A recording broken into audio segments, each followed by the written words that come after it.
বন্ধুরা, দুটি ফুলদানি দেখছেন, একটি সাদা কালো, একটি কালারফুল।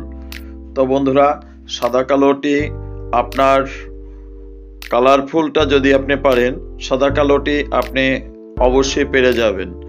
কারণ সাদা কালোটি যেখানে মনে করবেন কালারের ডিপ রঙগুলো আপনি ব্যবহার করতে হয় বা ডিপ রঙগুলো ব্যবহার করছেন, উক্ত জায়গায় পেন্সিল দিয়ে সেই স্থানগুলোতে আপনি ডিপ করে পেন্সিল দিয়ে আপনি কালো করে দিবেন, তবেই আপনার স্কেচ হয়ে যাবে।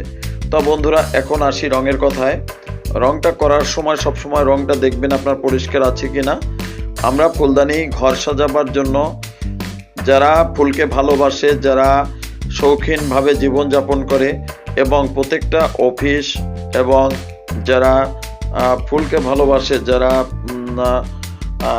পরিবেশকে সুন্দর করে ফুটিয়ে তুলতে চায়, তারাই সবাই ফুলদানি ঘরে রাখে ঘরের সৌন্দর্যের জন্য। তো বন্ধুরা, খয়েরি রং, বাদামি রং এবং একটু সাদা রং থেকে ফুলদানিটা আমরা শেষ করলাম।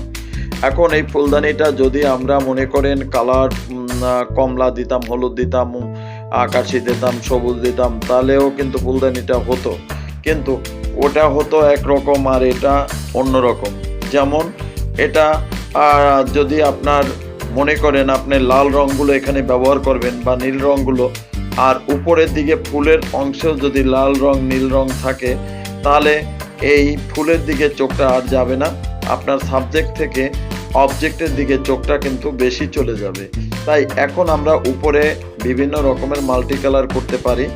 আপনার ফুলগুলো ইচ্ছা মতো আপনি আঁকতে পারেন এবং সেই ফুল থেকে আপনি সুন্দরভাবে একটু সবুজ সবুজ, একটু পাতা, একটু ফুলের একটু শীষ দিয়ে সুন্দরভাবে আপনি একটাকে ফুটিয়ে তুলতে পারেন। বন্ধুরা, আমাদের চ্যানেলের সঙ্গে যারা আছেন সবাইকে অনুরোধ করছি, আপনারা নিজেরা ভিডিওটা দেখার পরে অবশ্যই একটা মন্তব্য করবেন।